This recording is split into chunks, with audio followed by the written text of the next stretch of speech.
So when a patient, usually in head and neck cancer, what person comes with, sir, I have an ulcer over tongue or cheek or somewhere in the floor of mouth or on the lips, whatever, and it is not healing.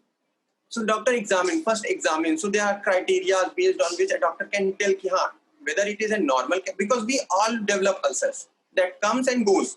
We must have, most of the people, they do have experience with that. That ulcer comes and in 2-3 days or 4 days maximum it goes away.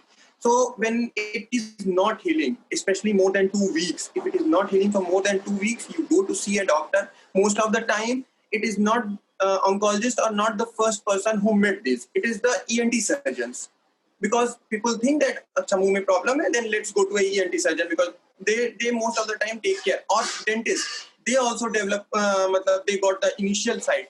So it is very much important for the initial person, initial clinician, whosoever he is, any ENT surgeon or a general surgeon or a dentist or whosoever, he should be very well versed that yes, if it is a normal ulcer that will heal on its own, or it looks like a malignancy. On clinical examination, you can just say it looks like a malignancy. You cannot prove.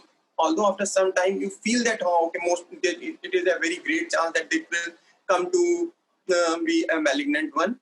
But after that, once he sees, then he send it to a clinician who is expert in dealing oncology cases. So if a person comes to me and showing me ulcer, then I see something, how big it is, what is the adjacent region, how it look like, is there any node in neck, any swelling in neck also. But once you feel that, okay, it looks like a malignancy, then biopsy is a very, very important thing, because in tongue, you can have different type of malignancy. You can have a squamous cell carcinoma or sarcoma or a melanoma, whatever you can. It is totally, and the treatment of all of them varies. The dosage varies, the surgical procedure varies, whether you need to only remove that area or you need to remove. Then the history, whether it is painful or not, what is the age, what is the history of tobacco usage, all these collectively we see as a thing. And if we suspect, okay, it looks like a malignancy, then malignancy is a very broad term. You just cannot say malignancy. Malignancy ho gayi, it's okay, but then for treatment purpose, you need to categorize it into different type of malignancies based on the histopathology, and that can be done only in the biopsy. So biopsy is very, very necessary.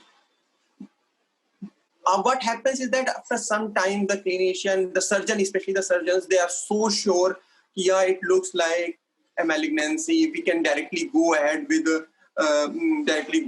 surgery. But that are very less than 1% of the cases. If you go to a good institute with all the facilities of the treatment of cancer, they will definitely suggest you a biopsy, because each and every step of treatment depends on the biopsy report. And first we take a small biopsy or FNAC, confirm, then you get a surgery done, and then based on the reports, histopathology report or a biopsy report of that proper specimen, then you go ahead with adjuvant treatment, like whether it is needed only radiotherapy, where there's no treatment needed, where there's a chemotherapy needed. That all depends on the histopathology. So biopsy is very important, because first it will tell you the prognosis, and second, it will guide you to the treatment, how it should proceed. Right, doctor. Right, doctor. Other than biopsy, any other ways?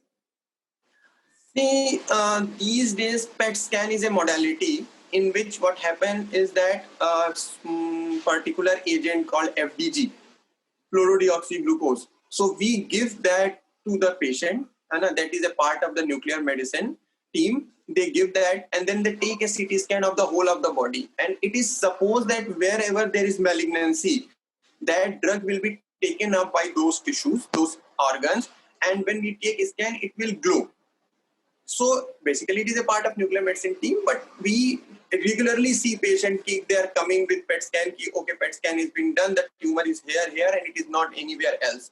But then again, I tell you, these are just to tell you the, you can say staging, these are helpful for staging of the disease, and they can give you idea. Ultrasound, CT scan, MRI, PET scan, whatever the modality, clinical examination, they all can guide you कि हाँ, it looks like a malignancy, but the actual proof which malignancy and which type of malignancy.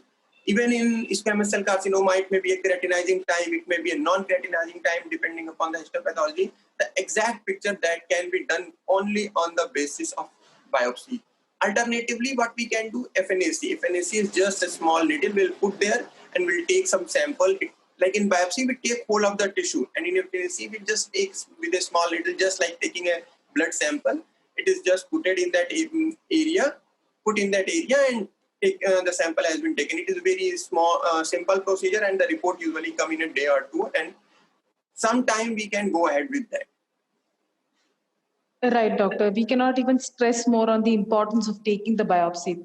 Is that important? No, we cannot. We can, like, avoiding biopsy will be not beneficial to the patient, you can say, just because of one step. And like in head and neck cancer, you take biopsy, then you can go ahead with testing other markers like EGFR and VEGF. There are other markers based on which there are immunotherapy, there are targeted therapies, so that can also be taken care of.